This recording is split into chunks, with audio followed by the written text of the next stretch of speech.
أشهد أن لا إله إلا الله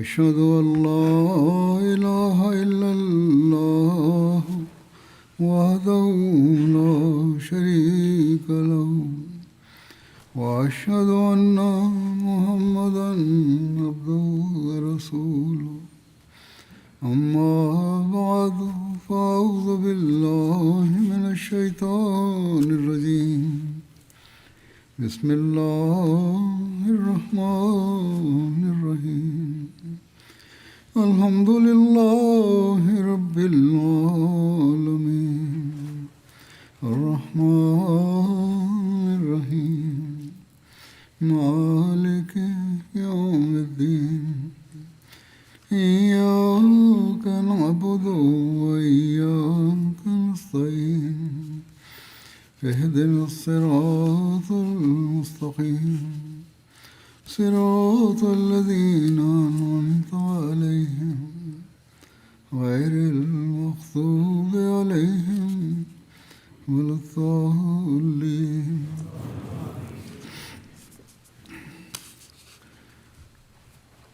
मैंने गुज़श्ता खुतबे में நான் கடந்த ஒரு குத்பாவில் நபியே கரீம் ஸல்லல்லாஹு அலைஹி வஸல்லம் அவர்களின் வாழ்க்கை குறித்து அவர்களுடைய அல்லாஹ்வின் மீதான அன்பின் அம்சத்தை எடுத்துரைத்திருந்தேன். அதை பற்றியே இன்று மேலும் சில விஷயங்களை விளக்கப் போகிறேன். இளமை காலத்திலும் நபித்துவ வாதத்திற்கு முன்பே கூட நபியே கரீம் ஸல்லல்லாஹு அலைஹி வஸல்லம் அவர்களிடம் அல்லாஹ்வின் மீதான அன்பின் வேகம் எவ்வளவு தீவிரமாக இருந்தது என்றால், அன்னார் நிம்மதி இழந்தவர்களாக தனிமையில் குகைக்கு சென்று அல்லாஹுடன் இரகசிய உரையாடல்களில் ஈடுபட்டு வந்தார்கள். இந்த அன்பை குறித்து ஹஸ்ரத் வாக்களிக்கப்பட்ட மசீஹ் அலைஹிஸ்ஸலாம் அவர்கள் கூறுகிறார்கள், கோடை காலங்களுக்கும் ஆன்மீக முன்னேற்றத்திற்கும் ஒரு சிறப்பான தொடர்பு உள்ளது என்று நான் பார்க்கின்றேன். நபியே கரீம் ஸல்லல்லாஹு அலைஹி வஸல்லம் அவர்களை பாருங்கள். அல்லாஹு தாலா அவர்களை மக்கா போன்ற ஒரு நகரில் பிறக்கச் செய்தான். பின்னர் அந்த வெப்பமான காலங்களில் அன்னார் தனியாக ஹிரா குகைக்கு சென்று அல்லாஹு தாலாவின் இபாதத்தில் ஈடுபட்டு வந்தார்கள். அது எவ்வளவு விந்தையான காலமாக இருந்திருக்கும். அன்னார் ஒரே ஒரு தண்ணீர் தோல்பையை தூக்கி கொண்டு வந்திருப்பார்கள். உண்மையான விஷயம் என்னவென்றால், அல்லாஹுடன் நெருக்கமும் ஈர்ப்பும் உருவாகிவிட்டால் உலகத்தையும் உலக மக்களையும் பற்றிய ஒரு வெறுப்பும் அருவருப்பும் தானாகவே உருவாகி விடுகின்றது. இயல்பாகவே தனிமை மனதிற்கு இனிமையாக தோன்றுகின்றது. நபியே கரீம் ஸல்லல்லாஹு அலைஹி வஸல்லம் அவர்களின் நிலையும் இப்படித்தான் இருந்தது. அல்லாஹ்வின் அன்பில் அன்னார் எந்த அளவு முழுமையாக மூழ்கி போயிருந்தார்கள் என்றால், அந்த தனிமையிலேயே அன்னார் முழு இன்பத்தையும் சுவையையும் பெற்றார்கள். ஓய்விற்கோ வசதிக்கோ எந்த ஏற்பாடும் இல்லாத இடத்தில், செல்வதற்கே பயம் தோன்றும் அந்த இடத்தில் அன்னார் பல இரவுகளை தனியாக கழித்தார்கள். இதிலிருந்து அன்னார் எவ்வளவு தைரியசாலியும் வீரரும் ஆவார்கள் என்பதும் தெரிய வருகின்றது. அல்லாஹு தாலாவுடன் ஆழமான தொடர்பு இருந்தால் தைரியமும் தானாகவே வந்து சேரும். அதனால் ஒரு உண்மையான மூமின் ஒருபோதும் பயந்தவராக இருக்க மாட்டார். உலக மக்கள் பயந்தவர்களாக இருப்பார்கள். அவர்களிடம் உண்மையான தைரியம் இருக்காது. இந்த விஷயத்தை கேட்ட பிறகு அல்லாஹு தஆலாவுடன் உறவு எவ்வளவு தீவிரமாக இருக்கின்றதோ அத்தகையவர்கள் தனிமையை விரும்புவார்கள் என்கின்ற இந்த விஷயத்தை கேட்ட பிறகு சிலர் இதனை ஆட்சேபனை செய்கின்றார்கள். அப்படியானால் அந்த நபிகளுக்கும் ரசூல்களுக்கும் மனைவி பிள்ளைகள் ஏன் இருந்தார்கள்? அவர்கள் தனிமையை இவ்வளவு விரும்பினால் ஏன் திருமணங்கள் செய்தார்கள்? ஏன் சந்தைகளில் நடமாடினார்கள், உண்டு குடித்தார்கள்? குரானிலும் இதை பற்றி குறிப்பிடப்பட்டுள்ளது. ஆனால் பரிதாபம், இப்படி ஆட்சேபனை செய்பவர்கள் சிந்திப்பதில்லை. இவர்களின் உதாரணம், ஒருவரின் வாசலுக்கு பிச்சை கேட்க செல்வது போலவும் மற்றொருவர் அவனுடைய நண்பராக அவனை சந்திக்க செல்வது போலவும் உள்ளது. இப்போது அந்த நண்பன் தனது நண்பனின் முன்னால் புலாவ் போன்ற உணவுகளை வைத்து விருந்தோம்பல் செய்தால் அதில் அவனுடைய குற்றம் என்ன? 2 பேர் செல்கிறார்கள். ஒருவன் பிச்சை கேட்க செல்கின்றான், மற்றொருவன் நண்பனாக செல்கின்றான். இப்போது நண்பனுக்காக வீட்டில் இருப்பவர்கள் விருந்தோம்பல் செய்தால் அதில் என்ன குற்றம்? அதாவது நண்பனை சந்திக்க வந்தவனுக்கு இதில் எந்த தவறும் இல்லை. நண்பனுக்கு கொடுக்கப்படும் உணவில் அவனுக்கு இன்பம் கிடைக்கின்றது. ஆனால் பிச்சைக்காரனான ஏழைக்கோ உலர்ந்த ஒரு ரொட்டி துண்டு மட்டுமே கொடுக்கப்படுகின்றது. அவன் அதிக நேரம் தங்கினால் தள்ளிவிட்டு வெளியே அனுப்பப்படுகின்றான். இருவிதமான நடத்தை உள்ளது. ஒன்று பிச்சை கேட்பவனுக்கான நடத்தை, மற்றொன்று நண்பனுக்கான நடத்தை. நண்பனிடம் இப்படி தள்ளிவிடும் நடத்தை செய்யப்படுவதில்லை. அவன் அதிக நேரம் தங்கினாலும் அவன் உண்டு குடிப்பதிலும் வீட்டினருக்கு ஒரு மகிழ்ச்சி உண்டாகின்றது. ஆனால் பிச்சைக்காரனிடம் வேறு விதமான நடத்தை மேற்கொள்ளப்படுகின்றது. நண்பனுக்கு வரவேற்பும் உபசரிப்பும் செய்யப்படுகின்றது. பிச்சைக்காரனுக்கு கொஞ்சம் கொடுத்து அனுப்பிவிடுகிறார்கள். அன்னார் கூறுகிறார்கள், இதே நிலைதான் நபிகள் மற்றும் அல்லாஹ்வால் நியமிக்கப்பட்டவர்களின் நிலையும். அவர்களுடைய முன்னால் வரும் எந்த விஷயமும் அவர்களுடைய மன இச்சைகளின் விளைவாக அல்ல. அவர்கள் எல்லா இன்பத்தையும் சுகத்தையும் அல்லாஹு தாலாவின் நினைவிலும் அவனில் மூழ்கி இருப்பதிலேயுமே பெறுகிறார்கள். உண்மையில் அவர்கள் தனிமையையே விரும்புகிறார்கள். அங்கே அவர்கள் தங்களுடைய உள்ளத்து ஆசைகளையும் விருப்பங்களையும் தங்களது இறைவனின் முன்னால் சமர்ப்பிக்கிறார்கள். அந்த நிலையில் யாரும் அவர்களை பார்க்க கூடாது என்றும் விரும்புகிறார்கள். மேலும் இந்த உறவுகள் அவர்களின் முழுமைத்துவத்திற்காகவே இருக்கின்றன. அதாவது அல்லாஹு தாலாவுடனான அவர்களின் அன்பின் உறவுகள் மிக உயர்ந்த தரத்தை அடைவதற்காகவே இவை அமைக்கப்பட்டுள்ளன. ஹிரா குகையில் அல்லாஹு தாலாவை வணங்கியது பற்றி ஹசரத் ஆயிஷா ரதி அல்லாஹு தாலா அன்ஹா அவர்கள் ஒரு ஹதீஸில் மிக விரிவாக விவரித்துள்ளார்கள். நபியே கரீம் ஸல்லல்லாஹு அலைஹி வஸல்லம் அவர்கள் தமக்கு கூறியதை அவர்கள் இவ்வாறு அறிவிக்கின்றார்கள். ரசூலே கரீம் ஸல்லல்லாஹு அலைஹி வஸல்லம் அவர்களுக்கு ஆரம்பத்தில் வஹி தொடங்கிய விதம் என்னவென்றால், தூக்கத்தில் உண்மையான கனவுகளை பார்ப்பதுதான். ரசூல் ஸல்லல்லாஹு அலைஹி வஸல்லம் அவர்கள் எந்த கனவை கண்டாலும் அது பகல் வெளிச்சத்தை போல உண்மையாக நிகழ்ந்துவிடும். மிக உண்மையான கனவுகள் வந்தன. உடனே அவற்றின் விளைவு வெளிப்பட்டுவிடும். அதன் பிறகு அன்னாருக்கு தனிமையின் மீது விருப்பம் உருவானது. அன்னார் ஹிரா குகையில் தனியாக தங்கி அங்கே இறைவணக்கத்தில் ஈடுபட்டு வந்தார்கள். அந்த இறைவணக்கம் சில குறிப்பிட்ட இரவுகளுக்கே இருந்தது. தனது குடும்பத்தினரிடம் திரும்ப வேண்டும் என்ற விருப்பம் தோன்றுவதற்கு முன்பே அந்த இரவுகளை அன்னார் நிறைவு செய்து விடுவார்கள். அதற்காக அன்னார் உணவு, குடிநீர் போன்ற தேவையான பொருட்களை தம்முடன் எடுத்துச் செல்வார்கள். பின்னர் சில காலம் கழித்து அன்னார் ஹசரத் ஹதீஜா ரதி அல்லாஹு தாலா அன்ஹா அவர்களிடம் திரும்பி வருவார்கள். அதன் பிறகு அதே அளவு இரவுகளுக்காக இன்னும் அதிகமான பயண பொருட்களை எடுத்துச் செல்வார்கள். இறுதியில் உண்மை அவர்களிடம் வந்தது. அந்த நேரத்தில் அன்னார் ஹிரா குகையிலேயே இருந்தார்கள். அப்போது ஒரு வானவர் அவர்களிடம் ஓதுவீராக என்று கூறினார்.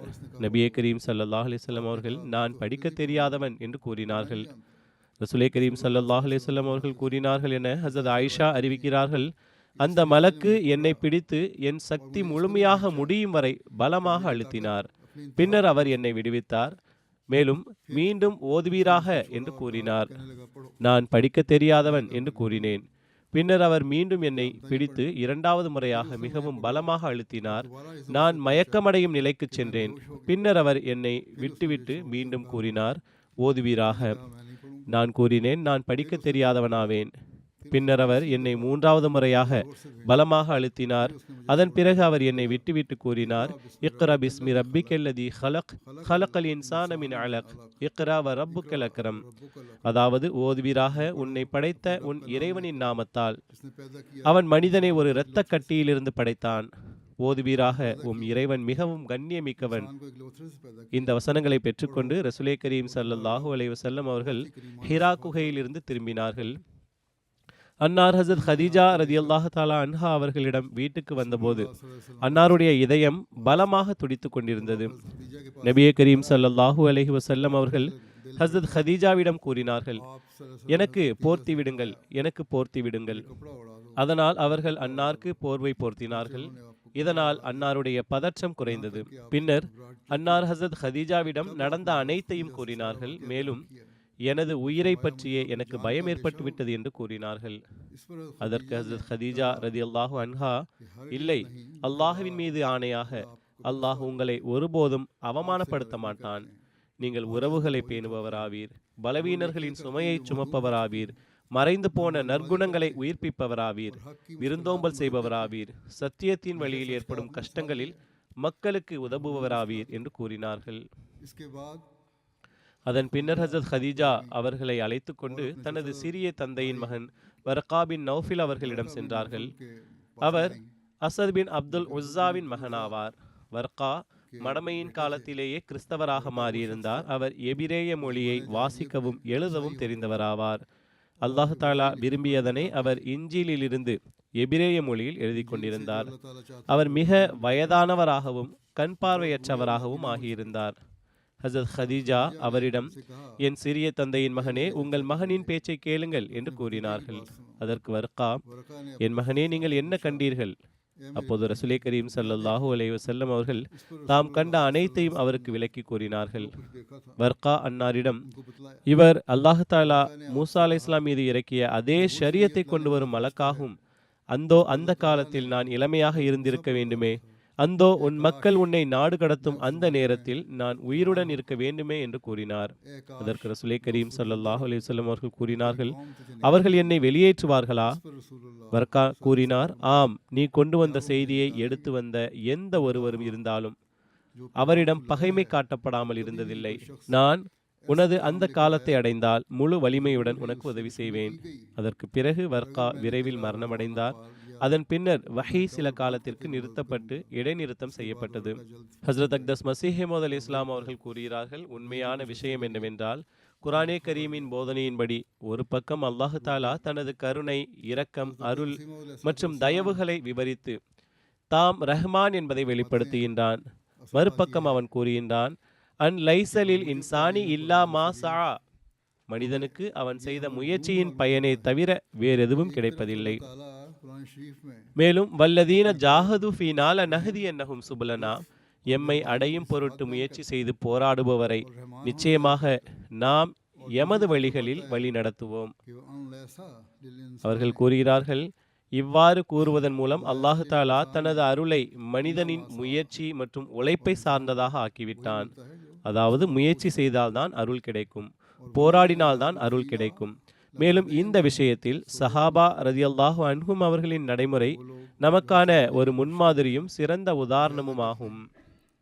சஹாபாக்களின் வாழ்க்கையை ஆராய்ந்து பாருங்கள். அவர்கள் சாதாரணமான தொழுகைகளால் மட்டுமே அந்த உயர்ந்த நிலைகளை அடைந்தார்களா? இல்லை, அவர்கள் அல்லாஹ்வின் திருப்தியை பெறுவதற்காக தங்கள் உயிர்களையே பொருட்படுத்தவில்லை.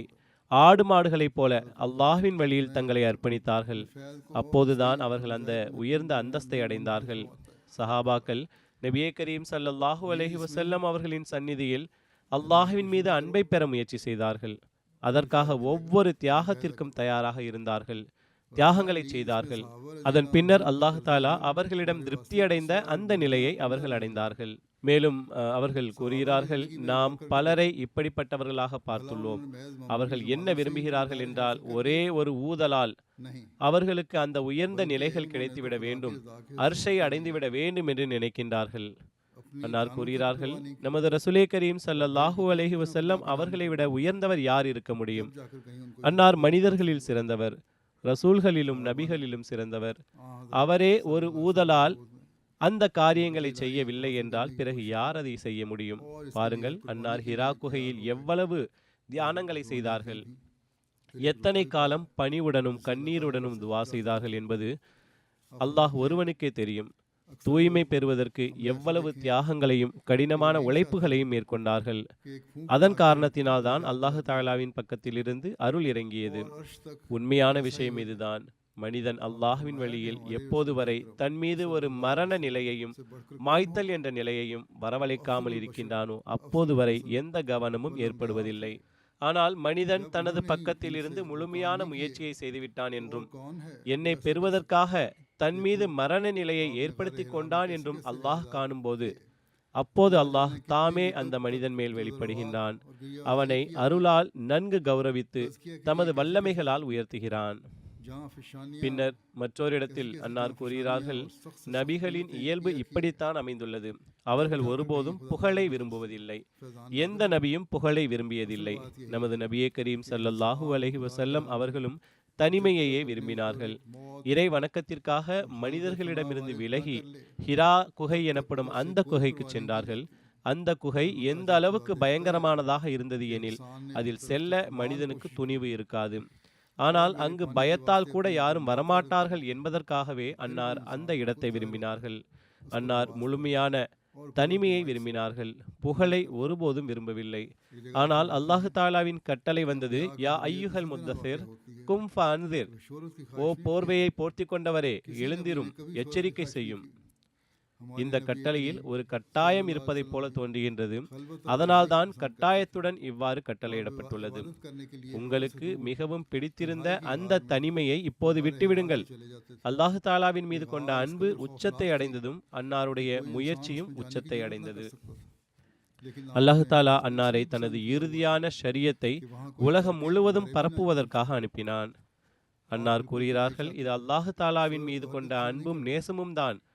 அதே நேரத்தில் இது ஒரு மிக பெரிய முயற்சியுமாகும். அதன் காரணமாகவே அல்லாஹு தாலா அன்னாரை எண்ணற்ற அருள்களால் கௌரவித்தான். ஒவ்வொரு மனிதனும் தன் தகுதிக்கு ஏற்ப முயற்சி செய்யாமல் பாடுபடாமல் அல்லாஹு தாலாவை அடைவது கடினமாகும்.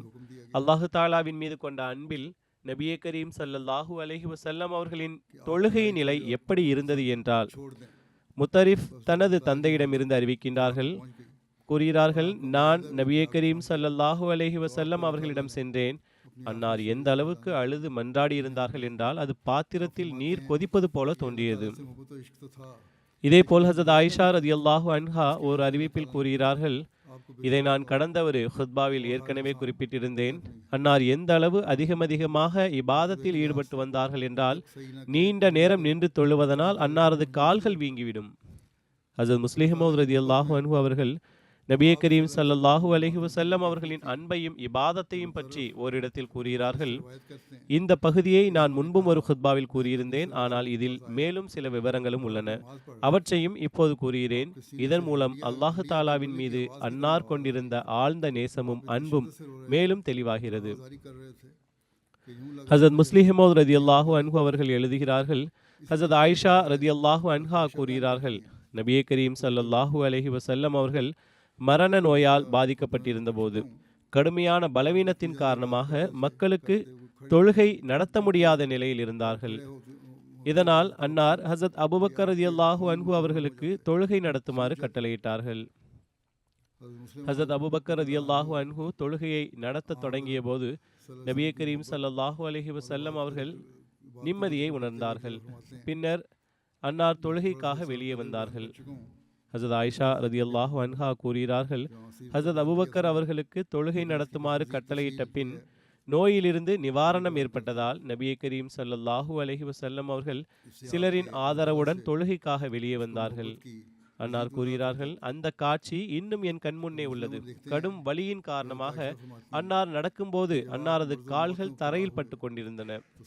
அன்னார் மஸ்ஜிதை அடைந்த போது ஹஸரத் அபூபக்கர் ரலியல்லாஹு அன்ஹு அவர்கள் பின்னால் செல்ல எண்ணிய போது ரசூலே கரீம் ஸல்லல்லாஹு அலைஹி வஸல்லம் அவர்கள் அவரது எண்ணத்தை உணர்ந்து, நீங்கள் உங்கள் இடத்திலேயே இருங்கள் என்று சைகை செய்தார்கள்.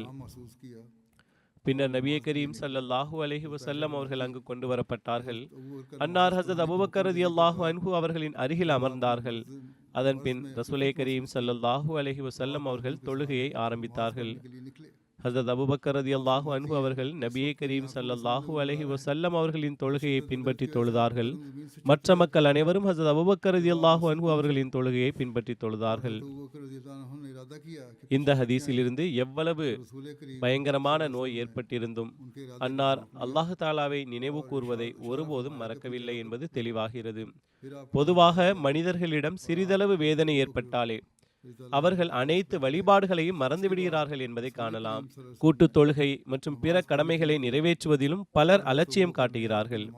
ஆனால் அன்னாரது நிலைமை என்னவென்றால் சாதாரண நோய்கள் மட்டுமல்ல, அன்னார் மரண நோயிலும் அதன் தீவிரம் எவ்வளவு அதிகமாக இருந்தது என்றால் அன்னார் மீண்டும் மீண்டும் மயக்கமுடையும் நிலை ஏற்பட்டது. எழுந்து நிற்கக்கூட இயலாத நிலை இருந்தது. ஆனால் தொழுகை ஆரம்பமானதும் அமைதியாக வீட்டில் அமர்ந்திருக்க அன்னாரால் முடியவில்லை. உடனே 2 நபர்களின் தோள்களில் சாய்ந்து அந்த அளவுக்கு பலவீனமாக இருந்து கால்கள் தடுமாறிய நிலையிலும் கூட்டு தொழுகைக்காக மஸ்ஜிதுக்கு வந்தார்கள். வெளிப்படையாக பார்த்தால் இது ஒரு சாதாரண நிகழ்வாக தோன்றலாம். ஆனால் ரசூலுல்லாஹி ஸல்லல்லாஹு அலைஹி வஸல்லம் அவர்கள் எந்த நிலையில் இருந்தார்கள் என்பதை சற்று கவனியுங்கள். பின்னர் அந்த நிலையில் இருந்தும் அல்லாஹ் தாலாவை நினைவு கூறும் ஆர்வத்தை கவனியுங்கள். அந்த ஆர்வத்தின் காரணமாகவே 2 மனிதர்களின் தோள்களில் கைகளை வைத்து அன்னார் தொழுகைக்காக வந்தார்கள். இதிலிருந்து இது ஒரு சாதாரண நிகழ்வல்ல, மாறாக அல்லாஹு தாலாவை நினைவு கூறுவதில் இருந்த அன்னாரது ஆழ்ந்த ஆர்வத்தின் பிரதிபலிப்பாகும் என்பது புரியும். ஒவ்வொரு அறிவுள்ள மனிதனும் புரிந்து கொள்ள முடியும், அல்லாஹு தாலாவை நினைவு கூறுவதே அன்னாரது உணவாக இருந்தது. அது இன்றி அன்னாரது வாழ்க்கையில் எந்த இன்பத்தையும் அன்னார் அடையவில்லை. இதை குறித்துதான் அன்னார் இவ்வாறு சுட்டிக்காட்டினார்கள். எனக்கு மிகவும் நேசமானவற்றில் ஒன்றாக குர்ரத்து ஐனி ஃபிஸ் ஸலாஹ் உள்ளது, அதாவது தொழுகையில் எனது கண்கள் குளிர்ச்சி அடைகின்றன என்று கூறினார்கள். ஷரியத்தின் அடிப்படையில் அன்னார் கூட்டு தொழுகையை நடத்துவது அல்லது மஸ்ஜிதுக்கு வருவது கட்டாயமானது அல்ல. ஏனெனில் நோயின் நிலையில் இஸ்லாமிய ஷரியத் எவரையும் எந்த நிபந்தனைகளையும் நிறைவேற்ற வற்புறுத்துவதில்லை. நோயின் போது வீட்டிலேயே தொழுகை செய்ய அனுமதி உள்ளது. ஆனால் இது அன்பின் ஷரியத் ஆகும். ஒன்று ஷரியத்தின் கட்டளை, ஆனால் அல்லாஹ்வின் தூதர் ஸல்லல்லாஹு அலைஹி வஸல்லம் அவர்கள் ஷரியத்தை நடைமுறைப்படுத்திய விதம் அன்பின் ஷரியத் ஆகும். அது நபியே கரீம் ஸல்லல்லாஹு அலைஹி வஸல்லம் அவர்களின் வெளிப்பாடாகும். அவை ஷரியத்தின் கட்டளைகளாக இருந்தாலும் இறை நேசத்தின் ஷரியத் ஆகும். இவை அன்பின் கட்டளைகள். அவை அதைவிட உயர்ந்தவையாக இருக்கின்றன. இதில் நேசமும் அன்பும் வெளிப்பட்டு கொண்டிருந்தன. நிச்சயமாக ஷரியத் அன்னாருக்கு வீட்டிலேயே தொழ அனுமதி அளித்திருந்தது. ஆனால் அல்லாஹு தாலாவை நினைவு கூர்வதில் அன்னாருக்கு இருந்த விருப்பம் எதுவாக இருந்தாலும் ஒவ்வொரு வேதனையையும் தாங்கிக் கொண்டு அனைத்து நிபந்தனைகளுடனும் அல்லாஹு தாலாவை நினைவு கூறவும் அன்னாரது அன்பிற்குரியவனை திக்ர் செய்யவும் அன்னாரை வற்புறுத்தியது. இந்த அளவு வேதனை நிலையிலும் அல்லாஹு தாலாவை நினைவு கூறுகின்றார்கள் என்றால் எவ்வளவு ஆழமான தொடர்பு அன்னாருக்கு இருந்தால் ஆரோக்கியமான நிலையில் அது எவ்வளவு அதிகமாக இருந்திருக்கும் என்பதை கணிக்க முடிகின்றது. ஒருவர் சிந்தித்து பார்க்கலாம், அன்னார் அன்பிற்குரியவரின் ஞாபகத்தில் எந்த அளவுக்கு உற்சாகத்துடன் மூழ்கியிருக்கிறார்கள் என்பதை. அல்லாஹ்வின் தூதர் ஸல்லல்லாஹு அலைஹி வஸல்லம் அவர்களுக்கு அல்லாஹ் தாலாவுடன் எந்த அளவு ஆழ்ந்த தொடர்பு இருந்தது. அல்லாஹ் தாலாவின் ஞாபகம் வந்தாலே அன்னாரது உள்ளத்தில் ஒரு பெரும் உற்சாகம் எழுந்துவிடும் என்பதை நாம் பார்க்கின்றோம். அன்னார் அல்லாஹு தாலாவை எவ்வளவு நேசித்தார்கள் என்றால் ஆரோக்கியத்திலும் நோய் நிலையிலும் அல்லாஹு தாலாவின் நினைவே அன்னாரது உணவாக இருந்தது. இந்த நிலையைத்தான் அன்னார் தனது சமுதாயத்திலும் தனது மக்களிடமும் உருவாக்க விரும்பினார்கள். அவர்களுக்கும் இந்த பழக்கம் ஏற்பட வேண்டும் என்பதே அன்னாரது நோக்கமாக இருந்தது. முந்தைய ஹுத்பாவில் ரசூலே கரீம் ஸல்லல்லாஹு அலைஹி வஸல்லம் அவர்களது வாழ்க்கையை நான் விளக்கி கூறிய போது ஒரு சுருக்கமான ஹதீஸை குறிப்பிட்டேன். அதில் சில விவரங்கள் மீண்டும் கூறப்பட வேண்டியவையாக உள்ளன. அதனால் இப்போது அவற்றை மீண்டும் கூறுகின்றேன். ரசூலே கரீம் ஸல்லல்லாஹு அலைஹி வஸல்லம் அவர்கள் ஒரு முறை பனு அம்ர் பின் அவுஃப் மக்களிடையே சமாதானம் ஏற்படுத்துவதற்காக அங்கு சென்றார்கள். அவர்களுக்குள் ஒரு சண்டை சம்பவம் இருந்தது. அதை சமாதானப்படுத்தவே நபி அவர்கள் சென்றார்கள். அங்கு அவர்களுக்குள் ஒரு விவகாரம் நடந்து கொண்டிருந்தது. அந்த நேரத்தில் தொழுகை நேரம் வந்துவிட்டது. மஸ்ஜித் நபவியில் முஅத்தின் பாங்கு கூறினார். பின்னர் அவர் ஹஸரத் அபூபக்கர் ரலியல்லாஹு அன்ஹு அவர்களிடம் வந்து, நீங்கள் மக்களுக்கு தொழுகை நடத்துவீர்களா, நான் இகாமத் சொல்லட்டுமா என்று கேட்டார். அதற்கு அவர்கள் ஆம் என்று பதிலளித்தார்கள். பின்னர் ஹஸரத் அபூபக்கர் ரலியல்லாஹு அன்ஹு தொழுகைக்காக முன்னே நின்றார்கள். அந்த நேரத்தில் ரசூலே கரீம் ஸல்லல்லாஹு அலைஹி வஸல்லம் அவர்களும் அங்கு வந்தடைந்தார்கள். மக்கள் தொழுது கொண்டிருந்தார்கள். நபி அவர்கள் ஒரு வழியாக சென்று முன்னே சென்று முதல் வரிசையில் நின்றார்கள். நபி ஸல்லல்லாஹு அலைஹி வஸல்லம் அவர்களின் வருகை தெரிய வந்ததும் மக்கள் ஹஸரத் அபூபக்கர் ரலியல்லாஹு அன்ஹு அவர்களுக்கு அறிவிக்க வேண்டி கைத்தட்ட தொடங்கினார்கள். ஆனால் ஹஸரத் அபூபக்கர் ரலியல்லாஹு அன்ஹு தொழுகையில் வேறு எந்த திசையிலும் கவனம் செலுத்தவில்லை. தொழுகையிலும் வணக்கத்திலும் அவர்களுக்கு மிகுந்த ஈடுபாடு இருந்தது. மேலும் வேறு எதிலும் கவனம் செலுத்தவில்லை. கைத்தட்டல் நீண்ட நேரம் தொடர்ந்த போதுதான் ஹஸரத் அபூபக்கர் அவர்கள் கவனம் செலுத்தி பார்த்தார்கள். அப்போது ரசூலே கரீம் ஸல்லல்லாஹு அலைஹி வஸல்லம் அவர்கள் வந்துவிட்டார்கள் என்பதை அறிந்தார்கள். அப்போது ரசூலே கரீம் ஸல்லல்லாஹு அலைஹி வஸல்லம் அவர்கள் அவர்களை நோக்கி, நீங்கள் உங்கள் இடத்திலேயே நிலைத்திருங்கள் என்று சைகை செய்தார்கள். அதற்கு ஹஸரத் அபூபக்கர் ரலியல்லாஹு அன்ஹு தங்கள் கைகளை உயர்த்தி இந்த கௌரவத்திற்காக அல்லாஹ் தாலாவுக்கு நன்றி மற்றும் புகழ் என்று கூறினார்கள். பின்னர் அவர்கள் பின்னால் சென்று வரிசையில் இணைந்தார்கள். ரசூலே கரீம் ஸல்லல்லாஹு அலைஹி வஸல்லம் அவர்கள் முன்னே வந்து தொழுகை நடத்தினார்கள். தொழுகை முடிந்து சலாம் கூறிய பின்பு நபி ஸல்லல்லாஹு அலைஹி வஸல்லம் கூறினார்கள், அபூபக்கரே, நான் உங்களுக்கு தொழுகையை தொடருமாறு உத்தரவிட்ட போது எந்த விஷயம் உங்களை தடுத்தது? அதற்கு ஹஸரத் அபூபக்கர் ரலியல்லாஹு அன்ஹு அவர்கள் பதிலளித்தார்கள், நான் முன்பும் கூறியது போல இப்னு அபி கஹாஃபாவுக்கு எனக்கு என்ன தகுதி உள்ளது ரசூலே கரீம் ஸல்லல்லாஹு அலைஹி வஸல்லம் அவர்கள் முன்னிலையில் நின்று தொழுகை நடத்துவதற்கு? பின்னர் நபியே கரீம் ஸல்லல்லாஹு அலைஹி வஸல்லம் மக்களை நோக்கி திரும்பி கூறினார்கள், நீங்கள் அதிகமாக கைத்தட்டியதை நான் கண்டேன். தொழுகையில் ஏதேனும் எதிர்பாராத சம்பவம் நிகழ்ந்தால் சுப்ஹானல்லாஹ் என்று கூற வேண்டும். ஏனெனில் ஒருவர் சுப்ஹானல்லாஹ் என்று கூறினால் அதன் மூலம் கவனம் தானாகவே திரும்பும். கைத்தட்டுவது பெண்களுக்கான செயலாகும். ஹஸரத் முஸ்லிம் மௌத் ரலியல்லாஹு அன்ஹு அவர்கள் எழுதுகிறார்கள், இந்த ஹதீஸிலிருந்து இன்னும் பல பாடங்கள் கிடைக்கின்றன. என்றாலும் இங்கே நான் ஒரேயொரு விஷயத்தில் கவனம் செலுத்த விரும்புகின்றேன். அதாவது நபிகள் நாயகம் ஸல்லல்லாஹு அலைஹி வஸல்லம் அவர்களின் முழு வாழ்க்கையும் எவ்வாறு முடியுமோ அந்த வகையில் மக்களின் நாவுகளில் இறைவனின் நாமம் தொடர்ந்து உச்சரிக்கப்பட வேண்டும் என்பதற்கான முயற்சியாகவே இருந்தது. அன்னார் சுயமே எவ்வாறு திக்ரில் முழுமையாக ஈடுபட்டிருந்தார்கள் என்ற நிலை ஏற்கனவே விளக்கப்பட்டுவிட்டது. ஆனால் இந்த ஹதீஸிலிருந்து அன்னார் ஒவ்வொருவரின் நாவிலும் இதே வார்த்தைகளே இருப்பதை விரும்பினார்கள் என்பது தெளிவாகிறது. இப்போது நாம் நம்மை நாமே சுய ஆய்வு செய்து பார்க்க வேண்டும். நபிகள் நாயகம் ஸல்லல்லாஹு அலைஹி வஸல்லம் அவர்கள் தமது உம்மத்திடமிருந்து எதிர்பார்த்தது போல நமது உள்ளங்களிலும் அல்லாஹு தாலாவின் நினைவு எப்போதும் இருக்கிறதா? நமது உள்ளங்களில் அத்தகைய வேதனை இருக்கின்றதா? அல்லது நமது உலகியலான இலக்குகளுக்காக மட்டுமே தொழுகைகளுக்கும் அல்லாஹ்வின் திக்ருக்கும் நாம் கவனம் செலுத்துகிறோமா? சாதாரண சூழ்நிலைகளில் நாம் அதை மறந்து விடுகிறோமா? பிறகு அன்னார் எழுதுகிறார்கள், நபிகள் நாயகம் ஸல்லல்லாஹு அலைஹி வஸல்லம் அவர்கள் அல்லாஹு தாலாவின் திக்ர் அதிகமாக செய்யப்பட வேண்டும் என்று விரும்பினார்கள் என்பதை காட்டும் பல நிகழ்வுகள் உள்ளன. உதாரணமாக தும்மும் போது, உண்ணத் தொடங்கும் முன், உணவு முடிந்த பிறகு, உறங்கும் போது, விழித்தெழும் போது, தொழுகைகளுக்கு பிறகு, எந்த ஒரு பெரிய காரியம் செய்யும் போதும், ஒது செய்யும் போதும், இவ்வாறாக பெருவாரியான செயல்களில் அல்லாஹு தாலாவை நினைவு கூர்வதனை அன்னார் மக்களுக்கு கவனமூட்டினார்கள். இதனால் அன்னார் தாம் இறை நினைவில் ஈடுபட்டிருந்ததோடு மட்டுமல்லாமல் மற்றவர்களையும் இறை நினைவில் ஈடுபட வேண்டும் என்று விரும்பினார்கள் என்பது நிரூபிக்கப்படுகின்றது. இது அன்னாரின் பரிபூர்ணமான இறை அன்பிற்கான தெளிவான சான்றாகும். ஹஸரத் முஸ்லிம் மௌத் ரலியல்லாஹு அன்ஹு அவர்கள் எழுதுகிறார்கள், நான் பலரை பார்த்திருக்கின்றேன். சிறிதளவு இபாதத் செய்தவுடனேயே அவர்கள் அகந்தை கொண்டவர்களாக ஆகிவிடுகிறார்கள். சில நாட்கள் தொழுகை அல்லது இபாதத் செய்த பிறகு தங்களை ஃபிரௌன் போலவோ அல்லது அவுலியாவின் பெருமை கொண்டவர்களாகவோ எண்ண தொடங்குகிறார்கள். உலகமும் அதில் உள்ள அனைத்தும் அவர்களின் கண்களில் சிறுமையாகி விடுகின்றது. மிக பெரிய மனிதனின் உண்மையான நிலை என்ன என்பதையும் அவர்கள் புரிந்து கொள்வதில்லை. மனிதனை பற்றி சொல்வது வேண்டாம், அல்லாஹ் தாலாவிற்கே கூட தாங்கள் செய்த இபாதத் ஒரு உபகாரமாக காட்ட முயல்கிறார்கள். நாம் செய்த இபாதத் அல்லாஹு தாலாவிற்கு ஒரு உதவி, அவன் நமக்கு நன்றியுள்ளவனாக இருக்க வேண்டும் என்று எண்ணுகிறார்கள்.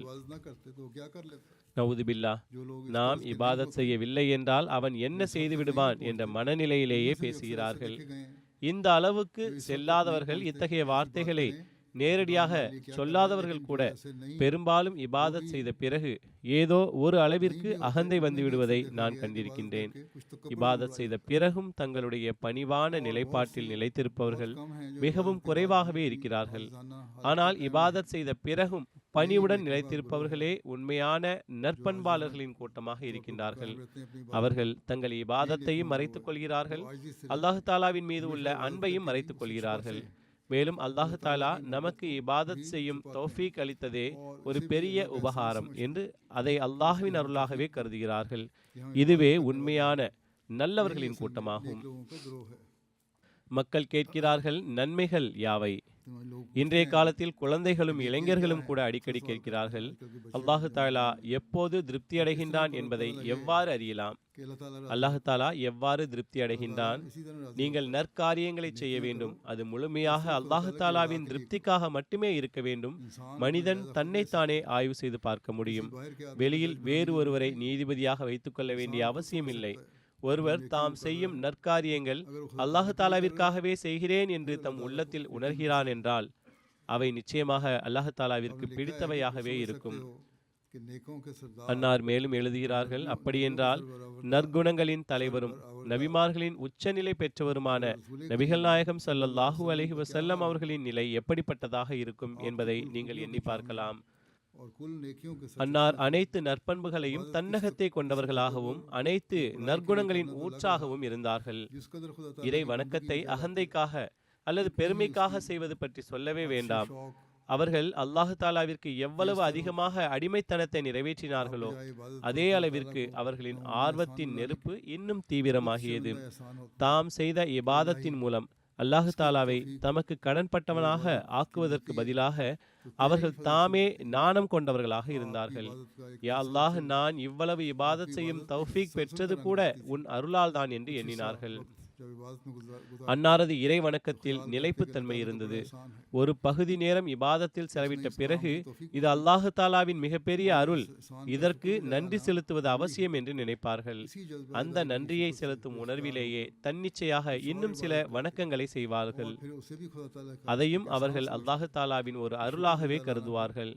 ஏனெனில் நன்றி செலுத்தும் வாய்ப்பு கிடைப்பதே எல்லாருக்கும் கிடைக்கக்கூடிய ஒன்றல்ல. இது அல்லாஹு தாலாவின் அருளால் மட்டுமே கிடைக்கின்றது.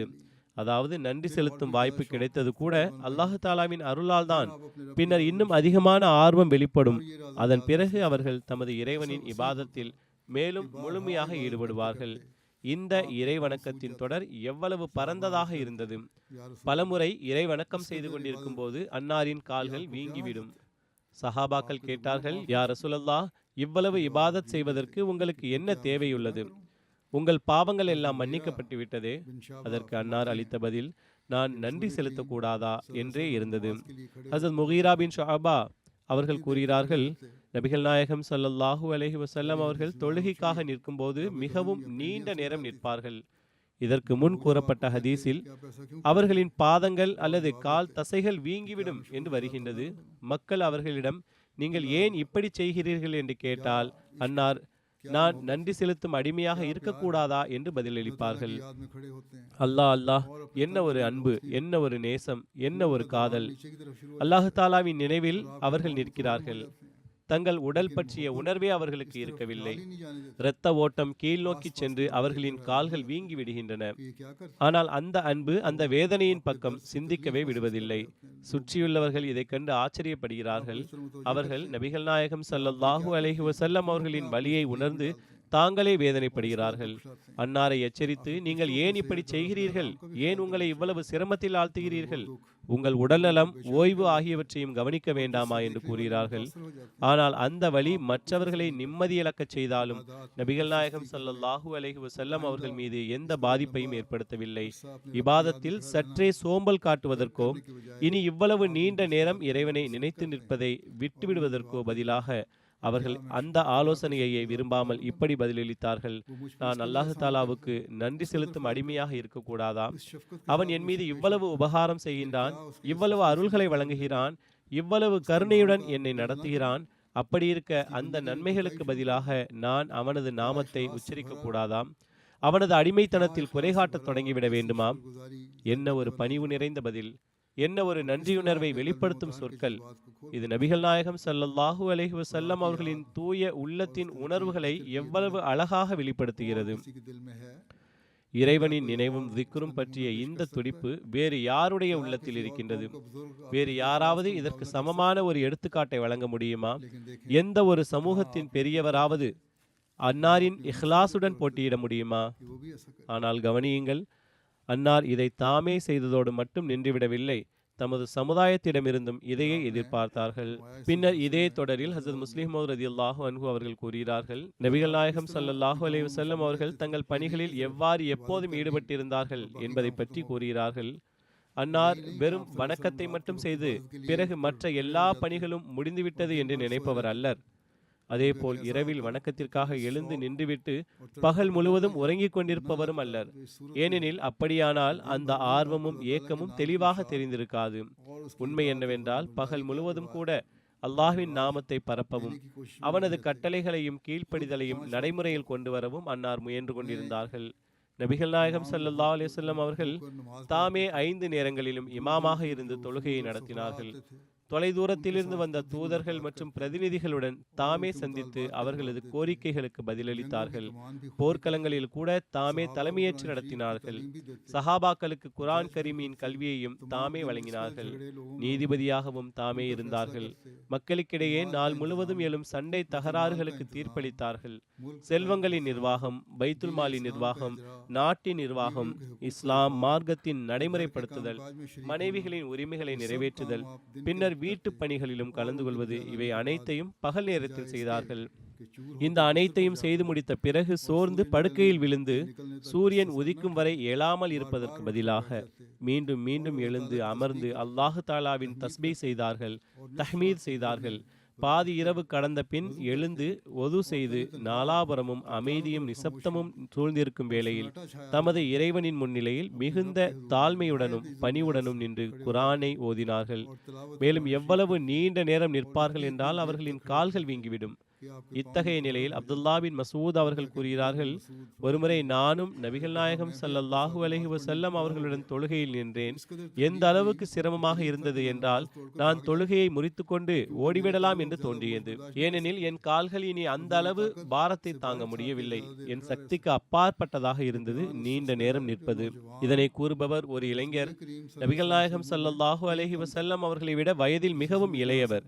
இதன் மூலம் புரிகின்றது நபிகள் நாயகம் ஸல்லல்லாஹு அலைஹி வஸல்லம் அவர்களின் மன உறுதியும் அன்பின் வேகமும் எவ்வளவு தீவிரமாக இருந்தது என்றால், முதுமையடைந்த நிலையிலும் நாள் முழுவதும் பணிகளில் ஈடுபட்டிருந்த போதிலும் வணக்கத்தில் எவ்வளவு நீண்ட நேரம் நின்றார்கள் என்றால், அவர்களுடன் இளமையான பலமுள்ள இளைஞர்களே கூட அவர்களின் பணிகள் நபிகள் நாயகம் ஸல்லல்லாஹு அலைஹி வஸல்லம் அவர்களின் பணிகளுடன் ஒப்பிட்டால் எதற்கும் சமமல்ல. நின்றிருக்க முடியாமல் சோர்ந்து போய்விட்டார்கள். இந்த வணக்கம் ஏன்? எந்த காரணத்திற்காக இத்தனை சிரமத்தை அன்னார் தாங்கினார்கள்? ஏன் இந்த துன்பத்தை அன்னார் ஏற்றுக்கொண்டார்கள்? ஒரே காரணத்திற்காகத்தான். அன்னார் ஒரு நன்றியுள்ள அடியாராக இருந்தார்கள். அல்லாஹு தாலாவின் அருள்களை நினைத்து அன்னாரது இதயம் எப்போதும் அவனை நினைவு கூறும் பக்கம் சாய்ந்திருந்தது. அல்லாஹு தாலாவின் மீது அன்னாருக்கு அளவற்ற அன்பு இருந்தது.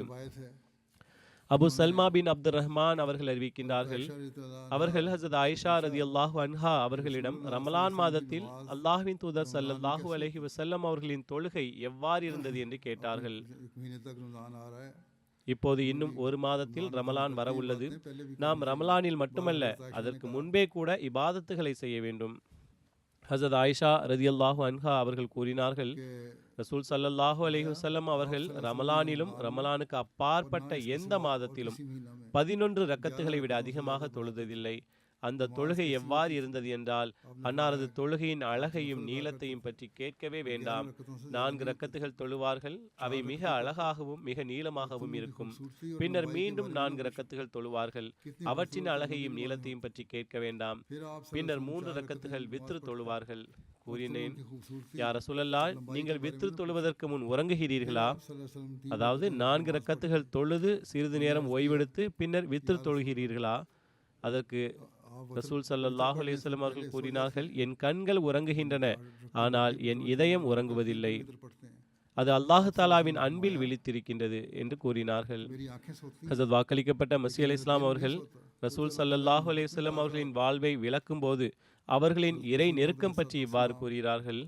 அல்லாஹு தாலா மற்றொரு இடத்தில் அந்த இறை நெருக்கம் பற்றி இவ்வாறு கூறியுள்ளான், குல் இன்ன ஸலாத்தி வ நுசுகி வ மஹ்யாய வ மமாத்தி லில்லாஹி ரப்பில் ஆலமீன். அதாவது என் தொழுகையும் என் தியாகமும் என் வாழ்வும் என் மரணமும் அகில உலகங்களின் இறைவனான அல்லாஹுக்கே. இதன் பொருள், மக்களிடம் அறிவித்துவிடு, என் நிலை இதுவே, நான் என் இருப்பிலிருந்து முற்றிலும் கரைந்து விட்டேன், என் அனைத்து வணக்கங்களும் அல்லாஹுக்காகவே ஆகிவிட்டன. இது மனிதன் முழுமையடையாத வரையில் தூய்மையாக அல்லாஹுக்காக மட்டுமே இபாதத் செய்ய முடியாது என்பதை குறிக்கின்றது. மாறாக அவன் இபாதத்துகளில் ஒரு பகுதி அல்லாஹுக்காகவும் ஒரு பகுதி அவனது நப்சுக்காகவும் இருக்கும். ஏனெனில் அவன் அல்லாஹுவின் மகத்துவமும் பெருமையும் இருக்க வேண்டிய இடத்தில் தனது ஆன்மாவின் மகத்துவத்தையும் பெருமையையும் நாடுகின்றான். இதுவே இபாதத்தின் உண்மை நிலையாகும். அதேபோல் அவன் இபாதத்தின் ஒரு பகுதியை படைப்பினங்களுக்காகவும் ஒதுக்குகின்றான். ஏனெனில் அல்லாஹுக்காகவே உரிய மகத்துவம், பெருமை, சக்தி, அதிகாரம் ஆகியவற்றில் ஒரு பகுதியை படைப்பினங்களுக்கும் வழங்குகின்றான். இதனால் அவன் அல்லாஹுவை வணங்குவதோடு தனது ஆன்மாவையும் படைப்பினங்களையும் மேலும் பொதுவாக எல்லா அற்ப உலகியலான காரணங்களையும் வணங்குகின்றான். உலகின் அற்ப காரணிகளுக்கும் தனது இபாதத்திலிருந்து ஒரு பங்கு அளிக்கின்றான். ஏனெனில் அல்லாஹுவின் விருப்பம் மற்றும் ஆற்றலுக்கு எதிராக அந்த காரணிகளையும் நிகழ்வுகளின் அமைப்பில் பங்கு வகிப்பதாக கருதுகின்றான். ஆகவே ஒருபோதும் அல்லாஹுவின் மகத்துவத்தில் தனது நப்சை பங்காளியாக்குகிறவனும் ஒருபோதும் படைப்பினங்களை பங்காளியாக்குகிறவனும் காரணிகளை பங்காளியாக்குகின்றவனும் அல்லாஹு தாலாவை உண்மையாக வணங்குபவனாக இருக்க முடியாது.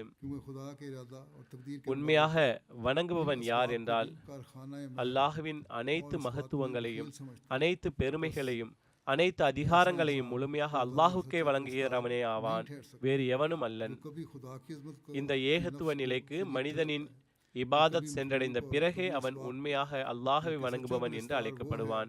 அத்தகைய மனிதன் நாவால் அல்லாஹ் ஒருவனே, அவனுக்கு இணையில்லை என்று லா இலாஹ இல்லல்லாஹ் என்று கூறுவதோடு மட்டுமல்லாமல் தனது செயல்களாலும், அதாவது தனது இபாதத்துகளாலும் அல்லாஹுவின் ஏகத்துவத்துக்கு சாட்சியளிக்கின்றான். இந்த முழுமையான நிலையையே மேற்கண்ட வசனத்தில் ரசூல் ஸல்லல்லாஹு அலைஹி வஸல்லம் அவர்களுக்காக கூறப்பட்டுள்ளது. மக்களிடம் கூறு, என் அனைத்து இபாதத்துகளும் அல்லாஹுக்காகவே, அதாவது என் இபாதத்துகளில் நப்சுக்கும் படைப்பினங்களுக்கும் காரணிகளுக்கும் எந்த பங்கும் இல்லை. பின்னர் அதற்கு பிறகு கூறப்பட்டது, என் தியாகங்களும் அல்லாஹுக்காகவே, என் வாழ்வும் அல்லாஹுக்காகவே, என் மரணமும் அல்லாஹுக்காகவே. நினைவில் கொள்ள வேண்டும், அரபு மொழியில் நசீகா என்றால் குர்பானி என்று பொருள். வசனத்தில் உள்ள நுசுக் என்ற சொல் அதன் பன்மையாகும். அதே சமயம் இதற்கு இபாதத் என்ற பொருளும் உண்டு. எனவே இங்கு பயன்படுத்தப்பட்ட சொல் இபாதத்துக்கும் தியாகத்துக்கும் இரண்டுக்கும் பொருந்துகிறது. இது ஆன்மா, படைப்பினம் மற்றும் காரணி ஆகியவற்றின் பங்கில்லாத முழுமையான இறை வணக்கம் உண்மையில் ஒரு தியாகம் என்பதை சுட்டிக்காட்டுகின்றது. மேலும் முழுமையான தியாகம் என்பது உண்மையில் முழுமையான இபாதத்தே ஆகும். அதன் பின்னர் கூறப்பட்ட என் வாழ்வும் அல்லாஹுக்காகவே, என் மரணமும் அல்லாஹுக்காகவே என்ற இறுதி வாக்கியம் குர்பானி என்ற சொல்லின் விளக்கமாகும். யாரும் இங்கு குர்பானி என்றால் ஆடு, மாடு, ஒட்டகம் ஆகியவற்றின் குர்பானி என்று தவறாக எண்ணிவிடாதிருக்க, என் வாழ்வும் என் மரணமும் அல்லாஹுக்காகவே என்று தெளிவாக கூறப்பட்டுள்ளது. இதனால் இங்கு குறிக்கப்படுவது ஆன்மாவின் குர்பானி என்பதை தெளிவாக புரிந்து கொள்ள வேண்டும். குர்பானி என்ற சொல் குர்ப் என்ற சொல்லிலிருந்து வந்தது. இதன் பொருள் மனிதனின் அனைத்து ஆன்ம சக்திகளுக்கும் ஆன்ம இயக்கங்களுக்கும் மரணம் ஏற்படும் போது அல்லாஹுவின் நெருக்கம் பெறப்படுகின்றது என்பதே. சுருங்க சொல்லின் இந்த வசனம் நபிகள் நாயகம் ஸல்லல்லாஹு அலைஹி வஸல்லம் அவர்களின் முழுமையான நெருக்கத்தை நிரூபிக்கும் ஒரு மிகப்பெரிய ஆதாரமாகும்.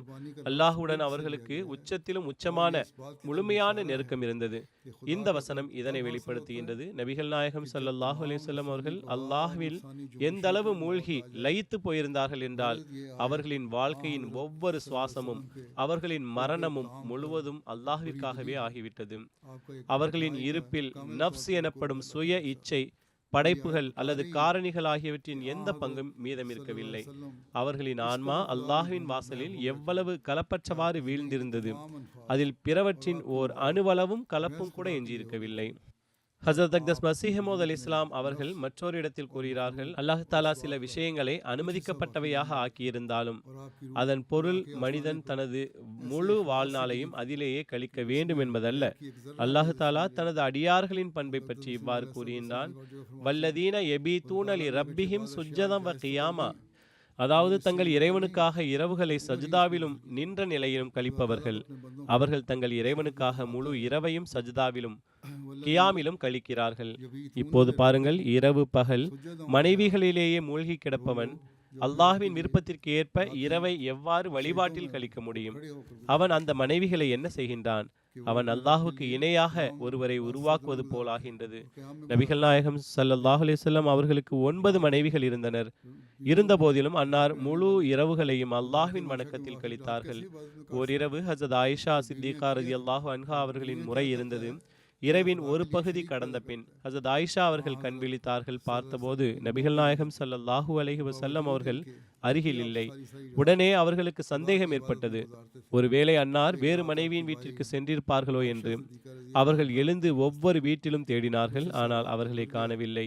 இறுதியில் பார்த்தபோது அவர்கள் கபிரிஸ்தானில் சஜ்தாவில் விழுந்து அழுது கொண்டிருந்தார்கள். இப்போது பாருங்கள், உயிருடன் இருக்கும் தன்னை விரும்பும் மனைவியை விட்டுவிட்டு மரணமடைந்தோர் இருக்கும் இடமான கபர்ஸ்தானுக்கு சென்று அழுது கொண்டிருந்தார்கள். அவர்களின் மனைவிகள் ஆன்ம இச்சை அல்லது காம விருப்பத்தின் அடிப்படையில் இருந்திருக்க முடியுமா? அன்னார் மீது குற்றம் சாட்டுபவர்கள் இப்படி பேசுகிறார்கள். முடிவாக இதை நன்றாக நினைவில் கொள்ளுங்கள். அல்லாஹ்வின் உண்மையான விருப்பம் என்னவென்றால், உங்கள் மீது காம இச்சைகள் மேலோங்க கூடாது.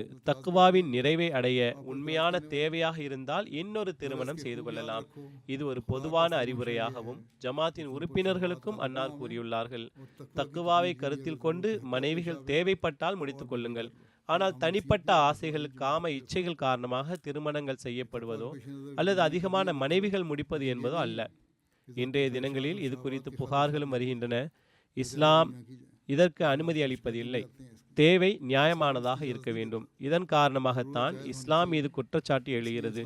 இஸ்லாமில் தவறான முறையில் திருமணங்கள் செய்யப்படுவதால் இஸ்லாம் பல திருமணங்களுக்கு அனுமதி தருகிறது என்று குற்றம் சாட்டப்படுகின்றது. ஆனால் இதை முஸ்லிம்களும் குற்றம் சாட்டுபவர்களும் நினைவில் கொள்ள வேண்டும். இதற்கும் சில நிபந்தனைகள் உள்ளன. அவற்றை பூர்த்தி செய்தல் அவசியமாகும்.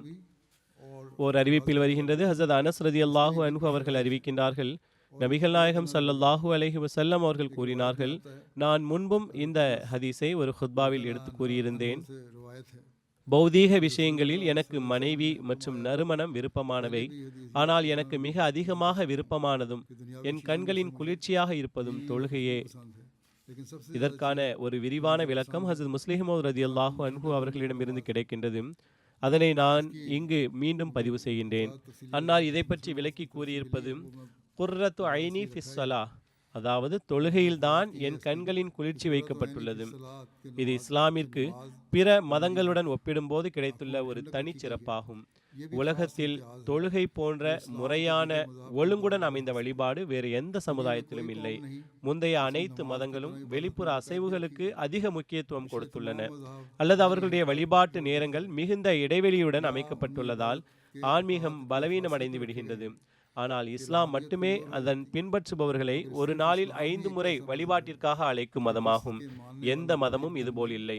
இப்போது மக்கள் சிந்திக்க வேண்டும், ஒரு நாளில் 5 நேர தொழுகைகள் கடமையாக்கப்பட்டுள்ளனவென்றால் அவற்றை நிறைவேற்றுவதும் அவசியம். அதனால்தான் ஆன்மீகம் நிலைத்திருக்கும். வெறும் உலகியலில் மட்டும் மூழ்கிவிடக்கூடாது. அன்னார் எழுதுகிறார்கள், கிறிஸ்தவர்களும் இந்துக்களும் வாரத்தில் ஒரு முறை வழிபாட்டிற்கு செல்கிறார்கள். அவர்களில் சிலர் இரவும் பகலும் வழிபாடு செய்வார்கள் என்பதும் சாத்தியமே. ஆனால் இங்கு குறிப்பிடப்படுவது ஒன்றிணைந்து வழிபடுவது பற்றியதாகும். ஒரு நாளில் பல முறை வழிபாடு செய்யும் கட்டளையை நபிகள் நாயகம் ஸல்லல்லாஹு அலைஹி வஸல்லம் அவர்களே வழங்கியுள்ளார்கள். மேலும் சலாத் என்பதற்கு துவா என்ற அர்த்தமும் உள்ளது. இவ்வாறு நபிகள் நாயகம் ஸல்லல்லாஹு அலைஹி வஸல்லம் அவர்கள் துஆவிற்கும் மிகுந்த முக்கியத்துவம் கொடுத்துள்ளார்கள். பிற மதங்களின் வழிபாடுகளில் வெளிப்புற விஷயங்களுக்கு முக்கியத்துவம் அளிக்கப்பட்டு அவற்றின் மூலம் வழிபாட்டில் இன்பம் உண்டாக்க முயற்சி செய்யப்பட்டுள்ளது. உதாரணமாக ஆரியர்களிலும் கிறிஸ்தவர்களிலும் பாடல், இசை போன்றவை உள்ளன. ஆனால் நபிகள் நாயகம் ஸல்லல்லாஹு அலைஹி வஸல்லம் அவர்கள் கூறுகிறார்கள், எனக்கு எத்தகையதொரு வழிபாடு வழங்கப்பட்டுள்ளது என்றால் அதிலேயே இன்பம் உள்ளது. அந்த இன்பத்துக்கு நிகராக எந்த மதமும் போட்டியிட முடியாது. ஆகவே பாடல், இசை அல்ல, அமைதியாக அல்லாஹு தாலாவை வழிபாடு செய்வது, அவனது புகழையும் பரிசுத்தத்தையும் எடுத்துரைப்பது, அல்லாஹு தாலாவின் துதி பாடுவது, பின்னர் அழுதழுது வேண்டுவது, இவை அனைத்தும் மிகுந்த இன்பமூட்டும் வழிபாடாகும். இதன் மூலம் அல்லாஹு தாலாவின் மீது அன்பும் மேலும் அதிகரிக்கின்றது. எனவே நபிகள் நாயகம் ஸல்லல்லாஹு அலைஹி வஸல்லம் அவர்களின் முன்மாதிரியை பின்பற்றி தொழுகைகளிலும் வழிபாடுகளிலும் இந்த தரத்தை அடைய நாம் முயற்சி செய்ய வேண்டும். அப்போதுதான் நாம் உண்மையான முஸ்லிம்களாக அழைக்கப்பட தகுதியானவர்களாக இருப்போம். ஹஸரத் வாக்களிக்கப்பட்ட மஸீஹ் அலைஹிஸ்ஸலாம் அவர்கள் ஹஸரத் மீர் நாசிர் நவாப் சாஹிப் அவர்களுக்கு எழுதிய ஒரு கடிதத்தில் கூறியிருப்பது, நீங்கள் உங்கள் செயல்முறையை பற்றி கேட்டுள்ளீர்கள், அதற்கான விடை இதுவே. நபிகள் நாயகம் ஸல்லல்லாஹு அலைஹி வஸல்லம் அவர்களின் உண்மையான பின்பற்றுதலின் பக்கம் ஆர்வம் கொள்ள வேண்டும். நபிகள் நாயகம் ஸல்லல்லாஹு அலைஹி வஸல்லம் அவர்கள் எந்த செயல்களில் மிகுந்த அன்பை வெளிப்படுத்தினார்களோ அவை 2. ஒன்று தொழுகை, மற்றொன்று ஜிஹாத்.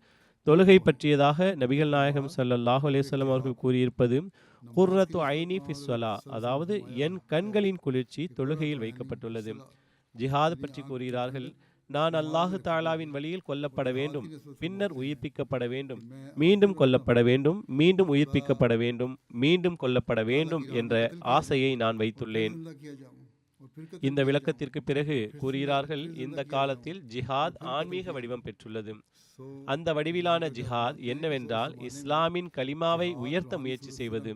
எதிரிகளின் குற்றச்சாட்டுகளுக்கு பதிலளிப்பது, தூய இஸ்லாம் மதத்தின் சிறப்புகளை உலகில் பரப்புவது, நபிகள் நாயகம் ஸல்லல்லாஹு அலைஹி வஸல்லம் அவர்களின் உண்மைத்தன்மையை உலகிற்கு வெளிப்படுத்துவது, இதுவே ஜிஹாத் ஆகும். அல்லாஹ் தாலா வேறு எந்த வடிவத்தையும் உலகில் வெளிப்படுத்தும் வரை, ஆகவே எழுத்து வடிவிலான மற்றும் தப்லீக் தொடர்பான ஜிஹாதில் கூட நமது வழிபாட்டு தரத்தையும் அல்லாஹு தாலாவின் மீது உள்ள அன்பையும் உயர்த்தினால்தான் அருள் ஏற்படும். நாம் இந்த ஜிஹாதில் பங்கேற்க விரும்பினால் அல்லாஹு தாலாவின் மீது உள்ள அன்பில் துவாவிற்கும் கவனம் செலுத்த வேண்டும். நமது வழிபாடுகளின் பக்கமும் கவனம் செலுத்த வேண்டும். நபிகள் நாயகம் ஸல்லல்லாஹு அலைஹி வஸல்லம் அவர்களின் முன்மாதிரியை பின்பற்றி நாம் இதை செய்தால் அப்போதுதான் நமது செயல்களில் அருள் ஏற்படும். அல்லாஹ் தாலா இதற்கான நல் வாய்ப்பை நமக்கு வழங்குவானாக. இன்று பங்களாதேஷ் ஜமாத்தின் ஜல்சாவும் நடைபெற்று வருகின்றது. அங்கு எதிர்ப்பும் அதிகமாக உள்ளது. அவர்களுக்காகவும் துவா செய்யுங்கள். அல்லாஹ் தாலா அவர்களை எல்லாம் தனது பாதுகாப்பில் வைத்தருள்வானாக. அவர்களின் ஆண்டு மாநாடும் நலமுடனும் சிறப்புடனும் நிறைவடைய வேண்டுகிறோம்.